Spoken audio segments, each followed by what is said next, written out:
కథమే. ఇట్లా బాణం వేసిందంటే అక్కడిదక్కడ ఆగిపోవాల్సిందే. అలాంటి వాడికి కూడా దెబ్బ పడ్డది. బాణం వేస్తే వాడు రావణ బ్రహ్మ, వాడు బ్రహ్మాస్త్రం వేసి డైరెక్ట్ గా కింద పడితే అప్పుడు ఆంజనేయ స్వామి ఇంద్రియ నిగ్రహ శక్తి గలవాడు కనుక సంజీవిని పర్వతం తెచ్చాను. ఇట్లా చెప్పుకుంటే చాలా ఉన్నాయి. సో అటువంటి ఇంద్రియ నిగ్రహ శక్తిని ఏమిటైతే 41 రోజుల తర్వాత కూడా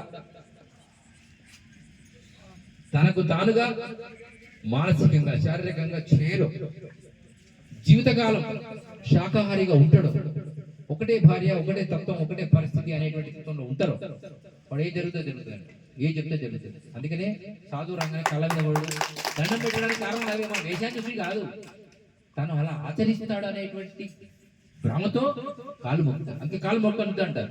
ఎందుకు అవుతుంది చెప్పండి. ఇప్పుడు నిమ్మకాయ ఉంది, నిమ్మకాయ నెగిటివ్ పాజిటివ్, పాజిటివ్ నెగిటివ్ చేస్తుంది, నెగిటివ్ పాజిటివ్ చేస్తుంది. నిమ్మకాయకి రెండు ఉండే కవర్, దాంతో మంత్రం చేయొచ్చు, యంత్రం కూడా చేయొచ్చు, అమ్మవారి దగ్గర కూడా చేయొచ్చు. నిమ్మకాయ రసం తాగితే కూడా మనకు ఎనర్జీ వస్తుంది. అంటే నిమ్మకాయలాగా సాధు ఉంటాడు. ఇప్పుడు నేను రోజు అంతో ఎంతో జపం గట్టి చేస్తాను. మీకంటే బ్రహ్మీ ముహూర్తంలో చేయాలి. మీరు ఏ ముహూర్తం చేస్తారు? బ్రహ్మీ ముహూర్తం అంటే 2:30 నుంచి 5:30 మధ్యలో. అట్లనే 1:30కి లేవద్దు మీరు. అవి కరెక్ట్ గా దయ్యాలు అప్పుడే బాగా రక్త మాంసం దీన్ని పడుకునే టైం అది. నువ్వు ఆ టైంలో అంటే అవి వచ్చి నీ పక్కన డోర్ కొడతాయి. సో అప్పుడు ఏం చేయాలంటే 2:30 నుండి 3:30 మధ్యలో. అది ఎన్టీఆర్ గారు బ్రహ్మీముహూర్తంలో లేచి పేపర్లు చదివి రాష్ట్రాన్ని సాధించాడు, ముఖ్యమంత్రి అయ్యాడు, కాంగ్రెస్ పార్టీ స్థాపన చేశాడు, భూస్థాపించాడు. బ్రహ్మ సంధ్యజామునందు సంస్కృతించిన ముక్తి అన్నారు. సంధ్య అంటే మీకు తెలియదు కదా, సూర్యుడు వెళ్తూ చంద్రుడు వచ్చేదాన్ని సంధ్య అంటారు. మధ్యకాలంలో 3, 5, 15 నిమిషాలు ఉంటుంది. ఇట్లా సూర్యుడు గోల వెళ్ళి మధ్యలో వచ్చే గీత వస్తుంది సంధ్య. ఉదయం 5:30 నుంచి 4:30 నుంచి 5:30 మధ్యలో సంధ్య ఉంటుంది. మీరు కావాలంటే క్యాలెండర్ మీరు చూసుకోండి. ఈ రోజు సంధ్యాకాలం ఈ నెలలో 5 నుంచి 6:30. సాయంత్రం సంధ్య, మధ్యాహ్నం సంధ్య, త్రిసంధ్య ఉంటుంది. మీరు మధ్యాహ్నం స్నానం చేసి భోజనం చేస్తున్నా, మధ్యాహ్నం కూడా మధ్యాహ్నం సంధ్య చేసి పూజ చేసుకొని భోజనం చేస్తున్నా. దీన్ని 3 కాలాల ఎందుకు జపించాలన్నారు. చేస్తున్నారు కదా. మా అయ్యప్ప భక్తులు చేస్తున్నా, వాళ్ళు పొద్దున సాయంత్రం, అవునా?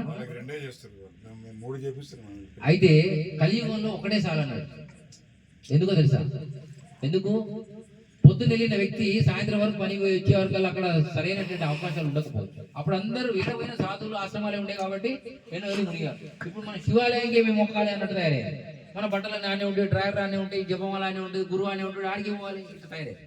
నేను ఏమంటున్నా అంటే సంధ్యకు స్నానం చేస్తేనే సంధ్య చేయాలని అవసరం లేదండి. అదే నేను చెప్పిన. స్నానమందు లేదు, పానమందు లేదు, మంత్రతంత్రం మయం లేదు అన్నాడు. అట్టని చెప్పి మీరు మానేయద్దు. ఇది కేవలము కాస్మిక్ ఎనర్జీని సాధించినటువంటి యోగులకు ఇది విషయం చెప్పారు. మీరు అలా వెళితే మీరు అవన్నీ మానేయచ్చు.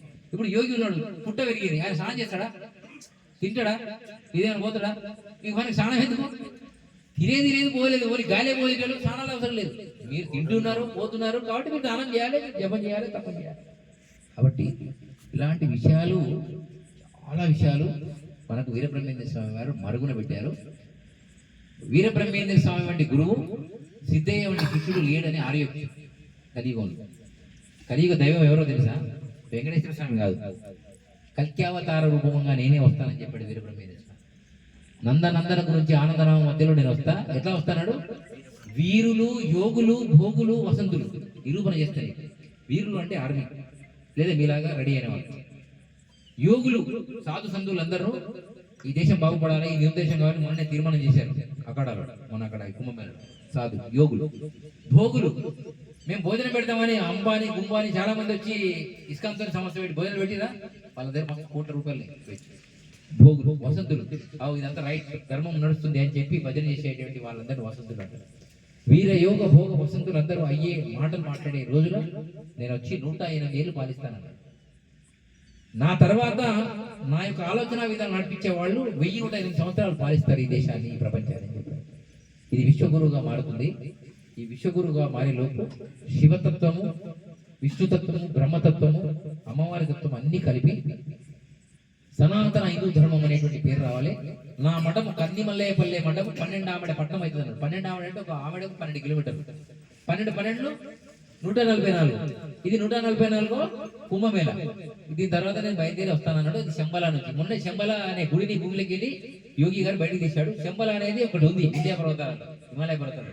అక్కడ నుంచి నేను వస్తానని చెప్పాడు. సరే మీరు పూజ అనేటువంటిది ఇదే పూజ అనుకోండి.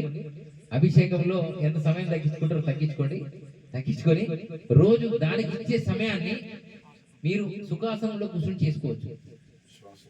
శ్వాస మీద ధ్యాసను సుఖాసనంలో కూర్చొని చేసుకోవచ్చు. కొంతమంది